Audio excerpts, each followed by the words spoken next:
Black Out Loud Media Group. What's up, everybody? It's National Poetry Month, and we have another special guest, another poet. So sit back and enjoy the Poetic Nurse. This poem is called I Remember. I remember my life before. Looking to the past for wisdom links, I remember when my emotions held me bound in the dark. Deep sadness, self-pity, disappointments clouded my thoughts and my mind. But gratitude opened a room that became a portal for me, a space to heal. Developing into my new story, one that brought hope and love extended to all. Gratitude is the spiritual medicine that fed my soul continuously, changing the colors of my butterfly wings. Gratitude developed my eyes to see through the dark times and in the moments my life journeys, traumas, suppressed. By the smile, gratitude as if a laser dug into each pain, exchanging the energy of limits into flight. And now with joy found in my life purpose, I have a movement that gives the gift of appreciation for you. It develops inside till it pours the blessing that no longer hides that we are all special. We are all unique. We are all the heroes that gratitude seeks. I close as a gratitude warrior, developed into the leader you hear today. This is just a glimpse of the impact daily gratitude has provided for me. I remember. Poem.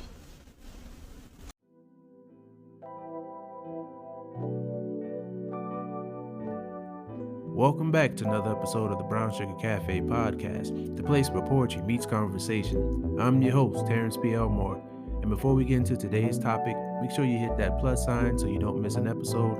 Also, please subscribe to my blog, thebrownssugarcafe.blog, and if you find any value in this episode or any other episodes, make sure you leave a heartfelt review. So with that being said, let's get to it.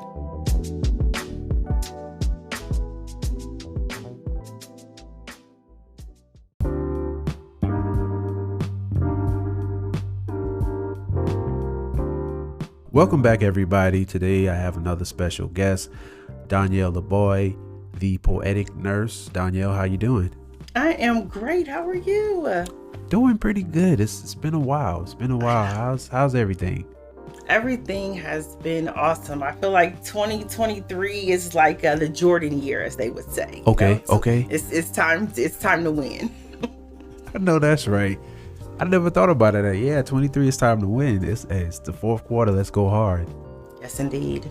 That poem you opened with, wonderful poem. What was the inspiration behind that?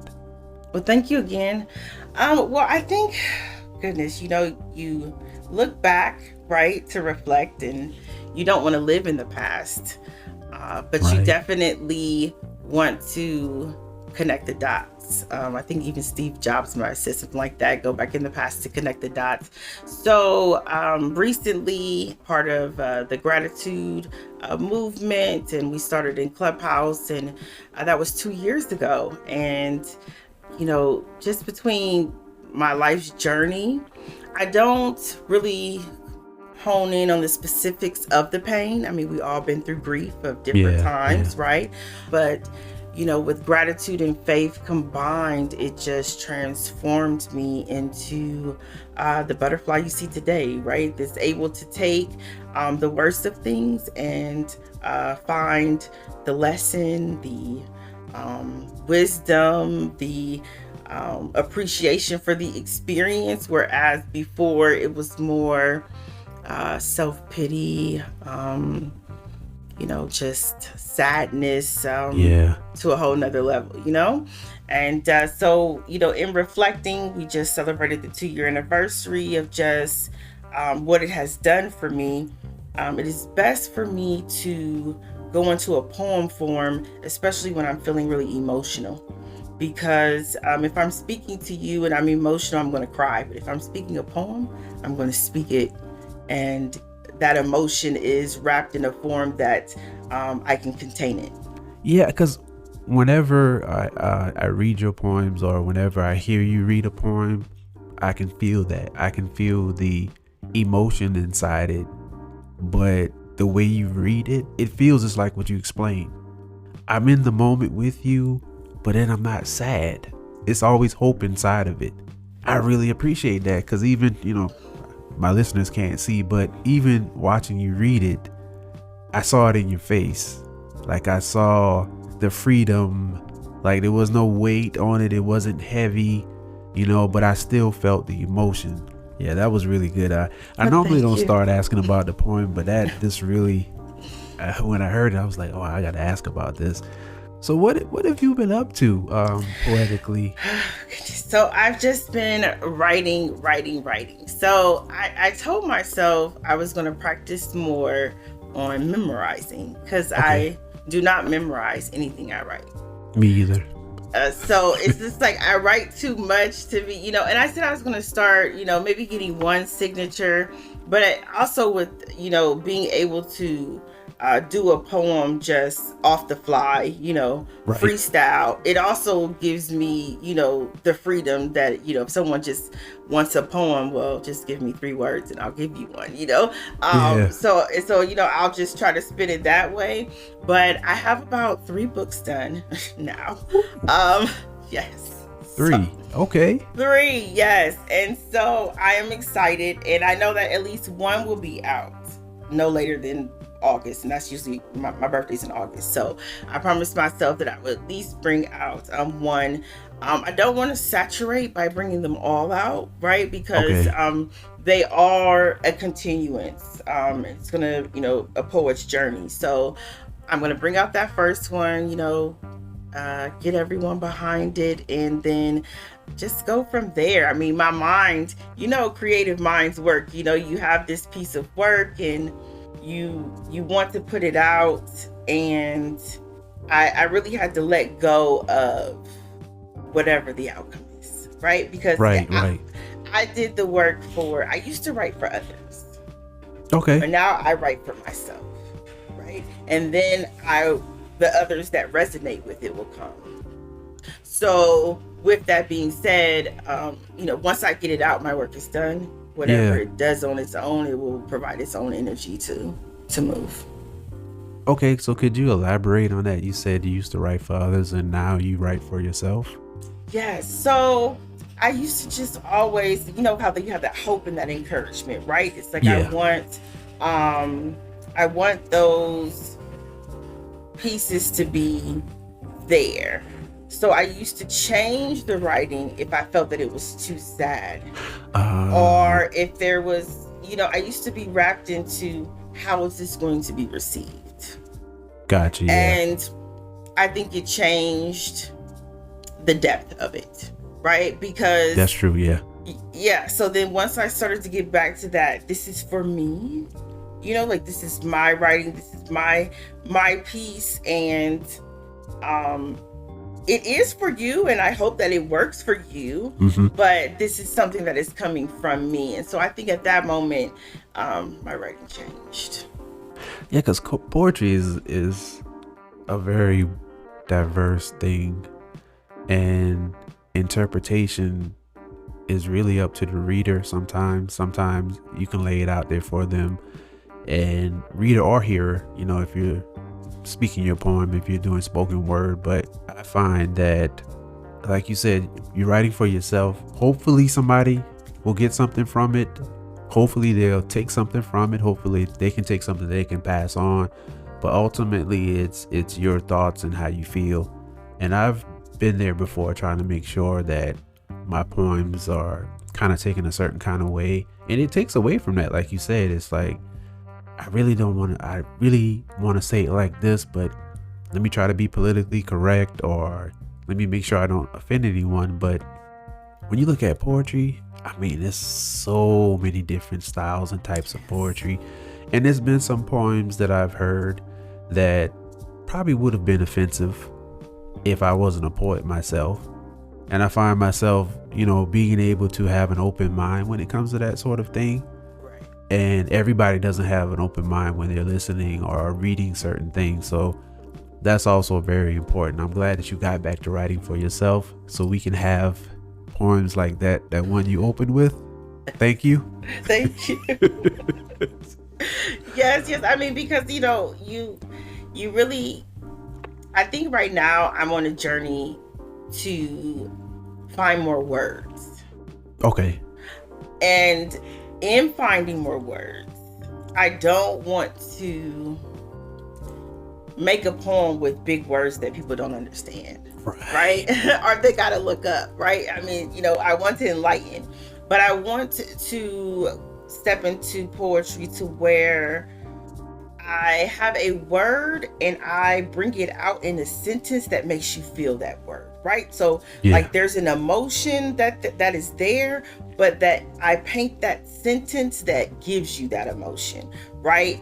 And so I feel like, as you write, well, for me, sometimes it's like things get a little repetitive and I'm trying to like get into that different space. And I didn't really think about how I would evolve as a poet. I just like, I've been writing since I was 8 years old, and I'm like, I've embodied the poet. But as I grow, I'm realizing that the poet I am now at 42, I will not be the same poet at 48, right? There will be these different facets, because of what I've learned, because of what I've seen. So that has me curious now to see like what's the next thing that I'm surprising myself at the point where it's like, okay. So I think with that too, it just keeps you just upbeat. And I used to have this crazy fear that if I read too many other poets' poetry, somehow I would take on their style or and so I'm glad to be free of that as well, right? I'm glad you are too. Yes, because it has also just enriched my life to just read different poetries from all different, and I really think I really also want to push out to everyone that everyone is a poet.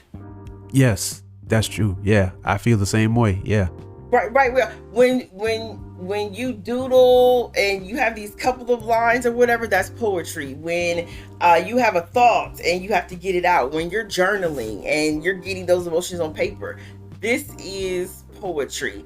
And as I'm talking to you, I'm just thinking about it. And I really think that we need to get into this space where we start using poetry with people who don't think they're poets, for a way for them to express themselves, to take that suppressed and repressed emotions and pains that they have, and then get it out in an explorative way.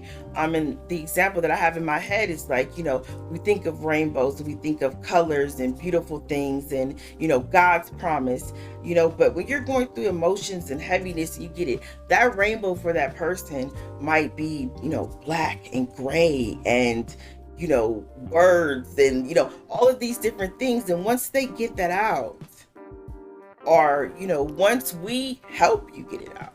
Yeah. Right? As good, as poets that are comfortable, once we work with you to get that out, that takes you into some type of like poetry therapy where not only have you released this and elevated yourself into a higher healing, but then you also have this masterpiece to remind you of what happened, how you got over it, and that, there's another page left that's blank. That you can rewrite something all new on it and then, go from there. So I love how you said when you're done, you have this masterpiece, because that's how I feel everybody should look at what they complete. It may not be perfect to you, but it is a masterpiece because you put your heart and soul into it. And like you said, I feel like everybody's a poet as well. You talk to people who journal and write, and then they say, well, I'm not a poet. I'm not a poet like you. I'm like, but did you read what you just wrote? How you put those words together, the picture that you painted, the environment that you created by just those words, that's poetic. And I think a lot of times people think of things, what I found when it comes to poetry, they look at like Shakespeare, Robert Frost, people like that, and they put themselves into that box where everything has to be complex. And I'm like you, like I can write complex poems, and I've written some, but I wouldn't dare put that out there for people to read and try to understand, because to me it feels like you're losing your audience. Like I feel like my writing is intended to inspire and encourage people, and if I'm sitting here writing a bunch of big words and you have to get a thesaurus or a dictionary to understand what the poem is about, it's losing its purpose, it's losing its essence. Exactly. And I mean, no knock to people who do that, but it's like, for where I am with my poetry and what I'm doing, it doesn't work for me. Yeah, I mean, I would agree. Yeah, I mean, I get you're intelligent, but you don't have to throw it in our face. Exactly. Well, I mean, and you know, for a lack of better things, it's like, you know, even as a poet, I'm learning like pace, you know, the breath, the slow down, the, you know, the expressions, and you know, when you speak it differently, because I think mine is more of just like a speech and flow. You know, you kind of get this. I thought that every time I said the same poem, it would be the same, but it is not. Yeah. You know, I could say the poem here at 11 a.m. and then go and say it at 6 p.m. and it's totally different based on, you know, what I'm going through at that moment too. So, I mean, it's just, you know, but then I also go back to, you know, the greatest poets ever, you know, to live were the ones who, you know, wrote the Bible. So it's like, you know, when you get it in it, and even if you look at the scriptures or, you know, the prophets that wrote the same thing, because they were there, right? But then they wrote it in a different way. So they had the same picture, they had the same view, they were all in a circle, but you know, they got it. So when you see that, it's like, okay, this is becoming my, pretty much myself on paper, right? My poetry is myself on paper. I like the way you read your poems because you have the expression and the pace. I consider myself just a reader. I just read it. I try to kind of, but I haven't quite mastered that yet. I guess because for me, it was uncomfortable. I wouldn't even say uncomfortable. It was just weird for me to read my poems. And it wasn't like public speaking fair or anything like that, because I used to present papers and stuff. And so it was no problem, but it was just like, it felt weird. And so, you know, as I'm getting more and more comfortable with it, I'm trying to add the emotion and the breath and all of that, but I'm a reader. I'll just straight up read. So then I have a question. So is there any one particular person that you really love to hear your poems? Well, my wife. Your wife. Well, because the reason why I say that is because you know, our mind doesn't know the difference of what we're thinking, right? Yeah. And so maybe if you picture her when you're speaking your poems as if she's the person that you're talking to, then maybe you might find that rhythm and that comfortable space that you could go in, because, you know, so it's something to try. Wow, thank you. I never thought about that, because I'm reading to her all the time and other people's poems as well. And I do the dramatic things, and wow, thank you. Yeah, See, I love, this is what happens when you get other people in the room and you have conversations. It's always something, and that's what I love about when I have guests, is I'm always taking something from the conversations as well. Right. And just me being able to say that how I feel about reading my poems and stuff, you were able to help me and give me some advice, and that makes sense. All I have to do is just picture I'm reading to her. Wow. Oh, thank you. I appreciate it. You're welcome. Yes. Look, I tell them it's like the great epiphanies, and that's another thing that I've realized is when you get in these good energy spaces, right? Yeah.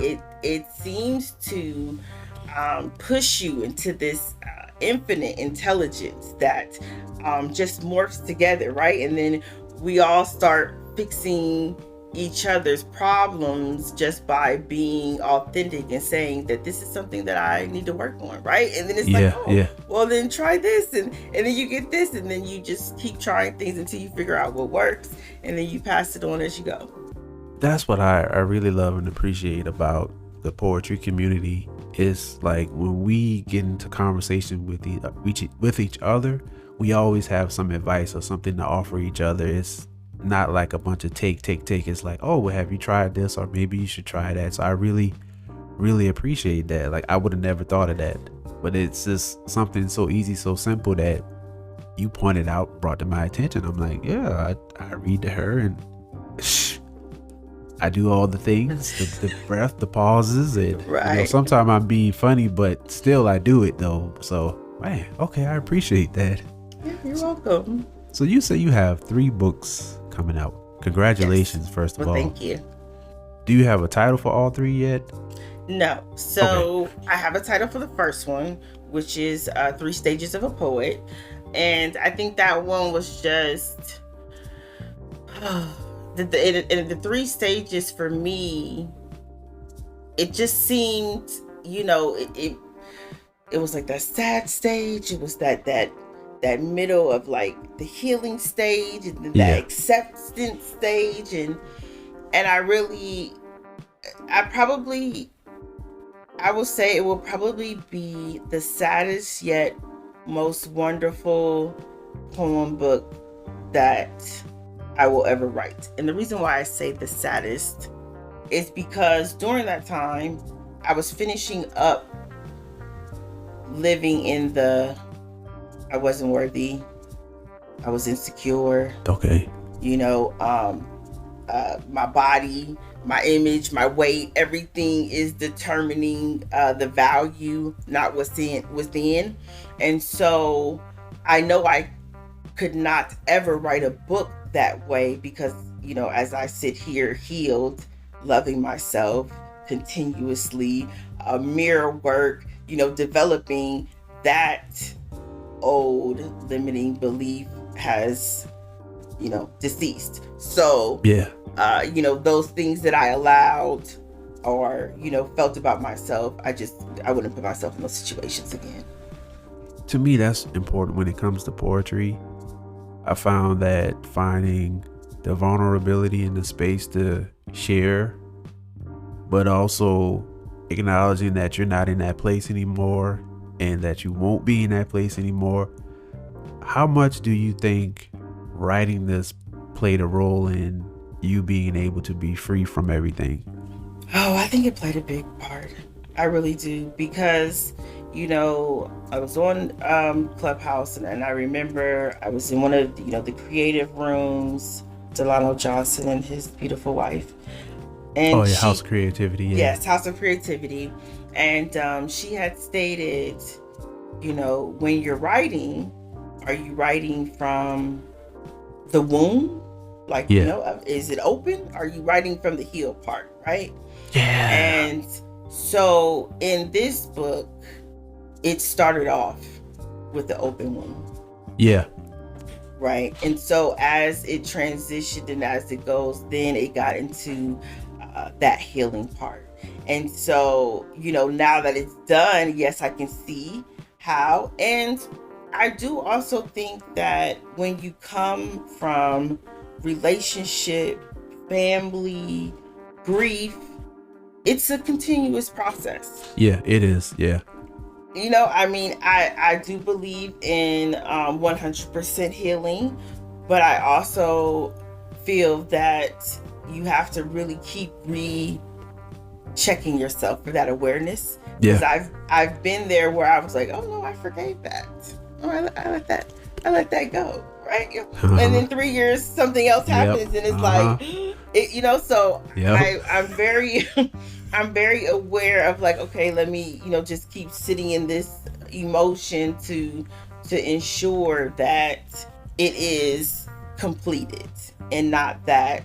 And I've had to do a lot of work. I've done a lot of work with therapy, a lot of coaching, group coaching, so it's been, I would tell people there's not just one thing that will work for you. You might need a recipe of things, just to get through these feelings. I mean, once COVID came in, it changed our lives, right? Yeah. We're in A a whole new lot.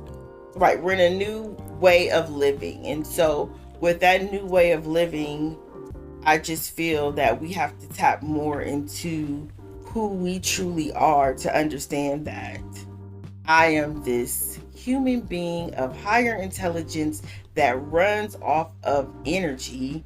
And this body, I'm in this body for this time. Yeah. But if I'm energy, I can't be created or destroyed. So when the body's done, my energy has to transition to wherever you decide that you think it's going to go, right? But it's going somewhere, even if you thought it was just floating around the world. Right. So, and so with me understanding that, I have that freedom to stand in my true self and say, I'm free, I'm me. I'm the only me that I can be. And my responsibility is to make sure that I am always elevating my energy to the highest point to align myself with the good frequencies of life. That's my responsibility. Wow. I learned something about you in the pre-show that I didn't know, that you're now the Poetic Nurse. Yes. How did that come about?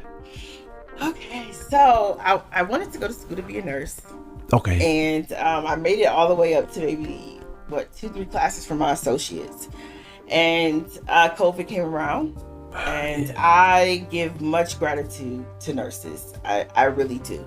And I had the, I guess, gut feeling that I always wanted to mix Eastern and Western medicine, right? I like the hospital and I know it's needed, but I'm also into, herbs and frequencies and, just having positive mindsets and self-healing.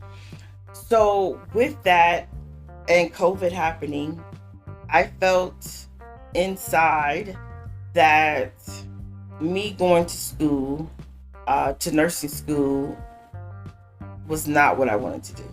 It was actually a very hard decision because of course I've dedicated my, everything into thinking that this is how I'm going to help people. And I really found, I was just like, well, what am I going to do now? Like, how am I going to help them? How am I going to, develop? And so I had some accountability partners and we were all in, talking about it. And I was kind of going through what I was, dealing with and making a decision. And my beautiful sister, as I call her, Louisa, a dear friend, she was like, but that's pretty much what your nursing is. I mean, that's pretty much what your poems are. She was saying, it's just like, and then I said, and she was Poetic Nurse. I'm like, Poetic Nurse. Yeah. Like, that's all. Yeah. Like, yeah, that's exactly. Yeah. And so I was like, okay, let me go ahead and, get the domain and, put control over that. I have to get the website up and going, but I got that and I got on, TikTok and just started to get up and I was like, wow, like nobody's really taking this. So, it's me, Poetic Nurse. And I feel like, my tagline is words from the heart. And I also felt this come about because I was participating in this podcast called Miracle Manifestations that we were doing on Clubhouse. And these people would come and tell their stories of these wonderful miracles. And I remember the first time it happened, the lady was talking, she was explaining all these different things that happened in her life. And so I'm writing and, it's coming out as a poem. And then when she, we get feedback when she gets done and they're like, okay, Donielle, what's your feedback? And, I had this experience where I really couldn't speak. And I'm like, and I can talk all the time. So I'm like, and so I said, can I offer you this poem that I wrote based on the story that you told? And she said yes. And so I read the whole poem to her and she began to cry and say that I had captured all the feelings that she had felt during that time, along with everything that had happened. And so that's when I realized that I had the gift of people being able to say interviews live or whatever, and me be able to create a poem based on that fact. So with that was also another way where it was like, okay, that poetic nurse, that you had this traumatic thing happen to you, and I'm able to wrap your situation into a poem that still gives you the glimpse that you overcame. And then it was also something very interesting too. I mean, I consider myself an empath, but what I will say is that in those writings, there were certain things. I remember there was a cancer patient, and she talked about how much it hurt for her to lose her hair because she was a model. Yeah. And in her talking about that, I still dealt with her identity, but I put nothing in the poem about her hair. And that was just a feeling that I had, that I was led, right? Because the other thing that I realize is, again, things can just trigger us and send us back into, those bad feelings. And so, yeah, it was a really emotional experience for me because as I said, growing as a poet and transitioning into being able to just do things like that off the fly just really showed me that the only limits that we put on ourselves are truly what we believe, because we have no limit. That's true.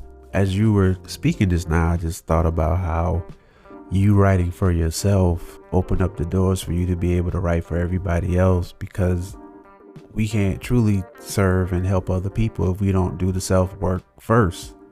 And so I'm so glad that you started doing that, because I'm pretty sure that meant a lot to that lady who cried. Yes. Like hearing that, because first it made her feel and know that she's seen. And then the fact that you paid enough attention to write a poem, like that is major. Okay, Poetic Nurse. So yes, that's how. I see you. Listen, it's all love. I mean, I get excited with poetry, and just, I mean, I've learned that even music, I mean, I love strings. I mean, it's this lady, she was on Clubhouse like one time, her name was like Christine Lynn, and she plays, and I could literally play, there's two of her songs. I think one's called Prologue, and I'm not sure what the other one is, but I could literally play either one of her songs and I could just create. So I listen to a lot of instrumentals as well now, because that has also got me into the creative space. And then we're not going to talk about how I'm the freestyling mom in the car. Okay. So I don't know if I'll ever put out. You might, hey.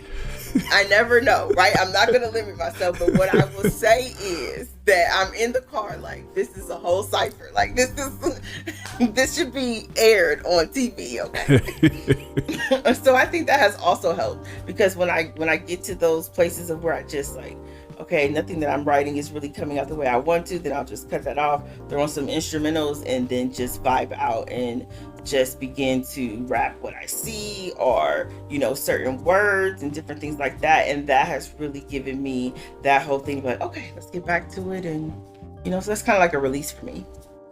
Yeah, maybe I need to try that too. I used to have a book of rhymes growing up. It's so awesome. I mean, it's like I mean, sometimes I report myself and I'm just like, oh, like, you need to be a ghostwriter or something. That's probably the next venture you might need to be.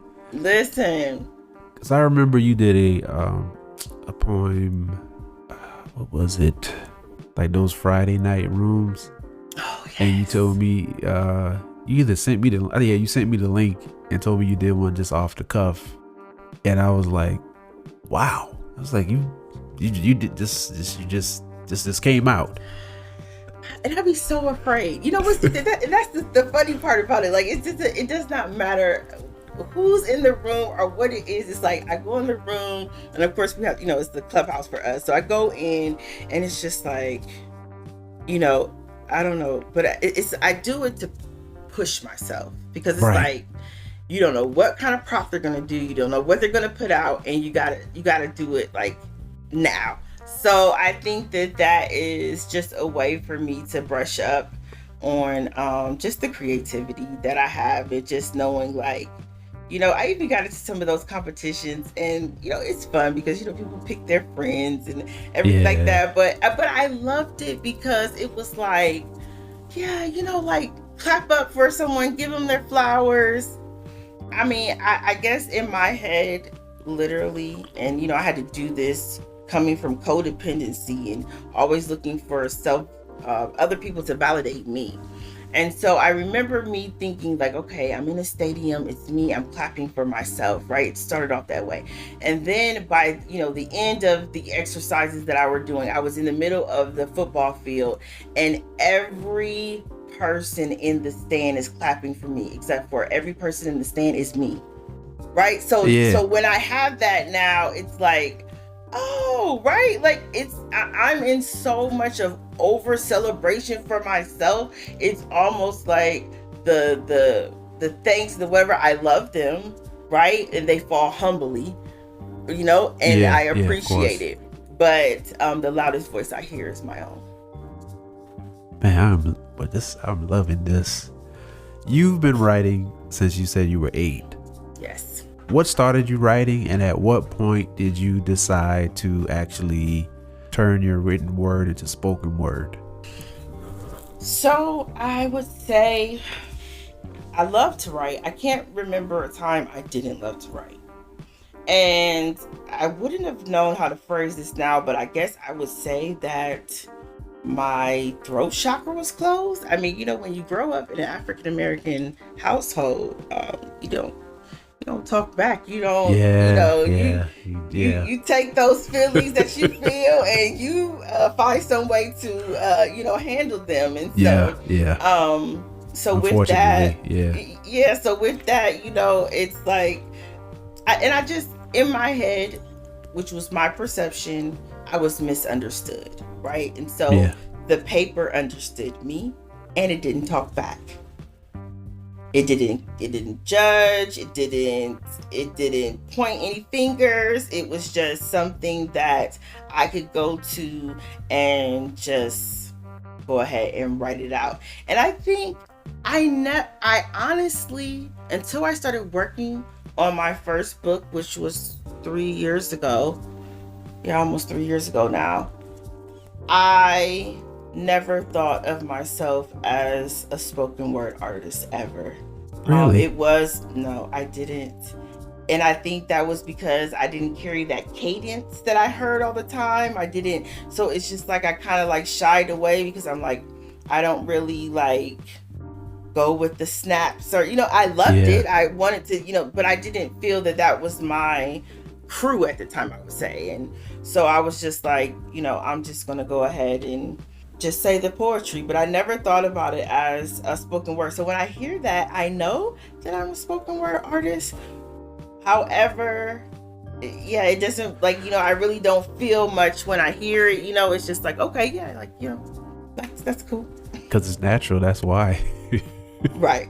And because I mean, when I'm sometimes, and that's the thing too, sometimes when I speak, people will be like, oh, that was a poem. I'm like, no, I was just replying, to what you said. So I think it is that way to where, and then I would say the last 3 years, I have embodied that I am a poet.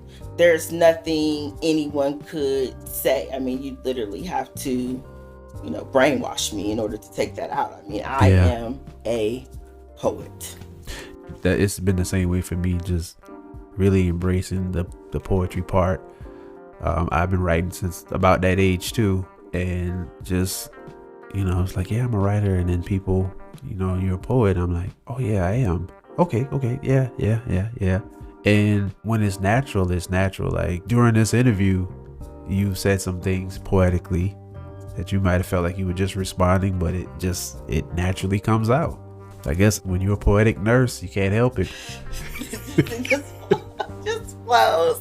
And you know what? And it's also the love of conversation, communication. Yeah. Right? I absolutely love it. Brings so much clarity And It does.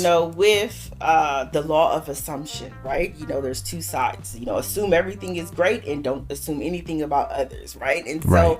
so with that, it's also brought me into a space where I could know you, I could observe you, and I'm still going to communicate and ask, because what I've learned is 9.9 out of 10, whatever the situation is, good or bad, it's not coming from the root that I think it is.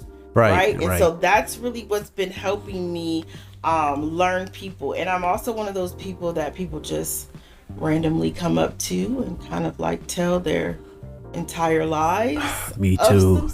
Yes, it's like and I'm used to it now. But Yeah. Yeah. it's like, is that happening right now? It'd get really personal. You're just like, whoa, I didn't need to know all that. But obviously, you needed somebody to tell that to. So I'm here. Exactly. And so now I've, and after, COVID, having to see that people were smiling from their eyes, right? Like, Yeah. now I just like, please talk to me, like, tell me whatever, it is that you want to do. But so I think that comes from just us being able to express. But I definitely will say that poetry has also shown me that I am an artist. Like, Of course. Yeah. like, it's like I haven't got there yet, but it's like I want to paint.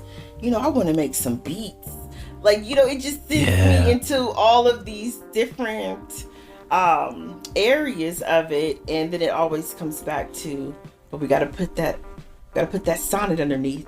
We got to put them words in the middle, and so and I've even wrote a couple songs. So I think that Okay. is another thing that I'm gonna start going towards too. I think you should. And that reminds me of the symbol that I'm always seeing on your profiles is always a butterfly. Yes. It's always a butterfly. Always. And so this makes sense. This completely makes sense. Yeah, I applaud you. You're doing your thing. I'm gonna say this again. I'm so glad that you started writing for yourself. And I believe because of that, you just, even though a lot of things are happening poetically and a lot of things are happening in your life to help others, I still feel like you're just barely scratching the surface, and you being able to write for yourself and be comfortable with yourself is opening so many more doors that you just haven't seen yet. So I really applaud you for doing that. Well, thank you so much. Yes, and I have to say with the butterfly, it came from my grandmother. She loved butterflies. She loved teal blue butterflies. And as the butterfly symbol, I always loved butterflies. I always had them out. But the one thing that I realized is really what butterfly means to other people. Right? It's either someone that's passed away, someone that's watching over them, some type of transformation, some type of healing, so it's just this thing that I use as a comfort, right? Because, my grandmother was so loving. She was a teacher for, the learning disabilities. And it was just like, she was so soft. Even when she was strict, she was sweet. It was with love. Everything she did was with love. And that's what I wanted to represent. And it definitely has done that. As well as with transformation. I feel like we are all butterflies who go into cocoons at different parts of our life. Yeah. And we come out with different colored wings. But they're always beautiful. Thank you for coming on. Yes, thanks for having me. This was a very, very good conversation. It's great to talk to you again. I'm looking forward to this book coming out. Yes. So I can order my copy. Before you go, let the listeners know where they can contact you, where they can find your poetry, anything you want to share. Well, definitely. So if you want to email me, it's poeticnursellc@gmail.com. And the best place to see me is TikTok, and it's just Poetic Nurse. At TikTok, it's a wonderful orange and black butterfly, but it's a dress. It's the profile pic, but it's open. I'm on there and I'm saying poems. I say them with different images showing. I say them with my face, and I also write them on like those little meme posts and play music behind them. So yeah, that's the best way to find me. And there is an Instagram, but the Instagram Poetic Nurse is the O is a 0. So Poetic Nurse on my Instagram, but it's so yeah. Okay, so and I'll put all the information in the show notes. You're welcome. You're welcome. Thank you for stopping by. Thank you for sharing part of your story. And to all my listeners, remember, keep pushing forward.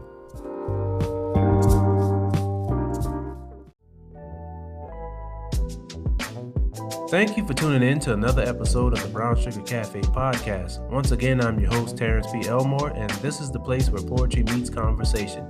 Hit that follow button and turn on your notifications so you won't miss an episode. Check out my blog, thebrownsugarcafe.blog. Also connect with me on Instagram at thebrownsugarcafe. Hope you enjoyed this episode, and as always, remember, keep pushing forward.